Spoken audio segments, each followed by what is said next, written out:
అమ్మే మద్యం షాప్ ఇక్కడ లేదు, ఏఎస్పేటలోనే ఉంది, హసనాపురంలో. మరి మద్యం షాపు ఇక్కడ బెల్ట్ షాపులు ఉంటాయి, బెల్ట్ షాపులు అయితే లేకుండా ఉండవు మీ ఊర్లో. కాబట్టి బెల్ట్ షాపులో అమ్మేటువంటి ఆ క్వార్టర్ బాటిల్ తయారు చేసేది ఎవరో తెలుసా మీకు? ఇప్పుడు వైఎస్ఆర్ కాంగ్రెస్ పార్టీకి ఎంపీగా పోటీ చేస్తున్నాడే విజయసాయి రెడ్డి, ఆయన ఫ్యాక్టరీలో తయారు చేసే మందు అది 13 రూపాయలకి తయారు చేసి 200 రూపాయలకి మీకు అమ్ముతున్నాడు. ఎంత చీప్గా వచ్చిందా అంటే దాన్ని ల్యాబ్కు పంపించాం, టెస్ట్ చేయించాం. ల్యాబ్లో ఏమని వచ్చిందంటే ఇది విషపూరితమైన మద్యం. తల్లులారా మీరే వినాలి ఎక్కువ, ఇది విషపూరితమైన మద్యం. 5 సంవత్సరాలు కానీ ఏ ఒక్కరు దీన్ని ప్రతిరోజు కానీ సేవిస్తే 6-7 సంవత్సరాలకు వచ్చేటప్పటికి ఒంట్లో అవయవాలు క్షీణించుతూ వస్తాయి. లివర్ పోద్ది, కిడ్నీలు పోతాయి, గుండె పోద్ది, ఆఖరికి చివరి దశకొస్తారు 7-8 సంవత్సరాల్లో. అది వీళ్ళు తయారు చేసే మద్యం.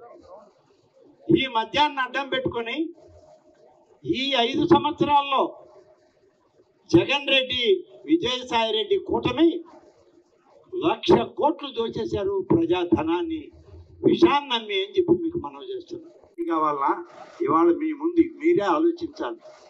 మీ కుటుంబ సభ్యులు, మీ అన్నదమ్ములు, మీ బిడ్డలు, మీ భర్తలు, మీ తండ్రులు ఎవరో ఒకరు దీనికి బానిస అయితే వాళ్ళ ఆ బానిస సంఖ్యలను తెంచుకొని బయటకు రాలేక చివరికి మీరు పోషించాల్సిన ప్రతి పరిస్థితికి ఆ మగవాళ్ళు మీ ఇంట్లో వస్తే ఎంత దయనీయంగా ఉంటాయో మీ కుటుంబాలు ఆలోచించాలి.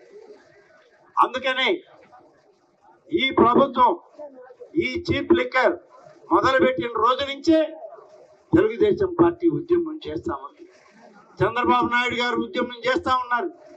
ఈ విషయాన్ని అమ్మొద్దు బజార్లో, ఈ విషయాన్ని కట్టడి చేయండి, పేద ప్రజల యొక్క ప్రాణాలను దోచుకోబాకండి అని చెప్పి అనేక సందర్భాల్లో చెప్పడం జరిగింది. చివరికి ఆయన మాట లెక్క చేయలేదు. 5 ఉన్నాయి, అవి పెట్టి ఎప్పుడన్నా కొన్నారా? 200 ఇవ్వాల్సిందే, బాటిల్ తెచ్చుకోవాల్సిందే. బిల్లు ఇవ్వరు. బిల్లు లేని వ్యాపారం ప్రభుత్వమే చేస్తూ ఉంటే ఇక మనం ఏం చేయాలి? ఏ కూరగాయలు అమ్మే అంగడి దగ్గరికి వెళ్ళినా కూరగాయలు కొంటే ఒక చిన్న బిల్లు ముక్కిస్తున్నారు, కానీ బ్రాందీ షాపులో బిల్లు ఇవ్వరు. బిల్లు ఇవ్వాలని అంటే వీలు కాదు. అందుకనే ఇవాళ తెలుగుదేశం ప్రభుత్వం పార్టీ ఈ యొక్క చీప్ లిక్కర్ మీద ఉద్యమాలు చేసి ఇవాళ పోరాటం చేస్తా ఉంది. ప్రభుత్వంలో ఎంత డబ్బు అయితే ఖర్చు పెడతామో అంత డబ్బులో దళితుల యొక్క జనాభా దామాషా ప్రకారం అంత నిధిని పక్కన పెట్టి వాళ్ళ అభివృద్ధికి ఇచ్చినటువంటి పరిస్థితులు ఉన్నాయి. గిరిజనులకు కూడా వాళ్ళ జనాభా దామాషా ఎంతైతే ప్రభుత్వ నిధిలో అంత తీసి పెట్టాం. ఇవాళ సప్లాన్ తీసేశాడు జగన్ రెడ్డి. తీసేస్తూ ఏం చెప్పాడు తెలుసా?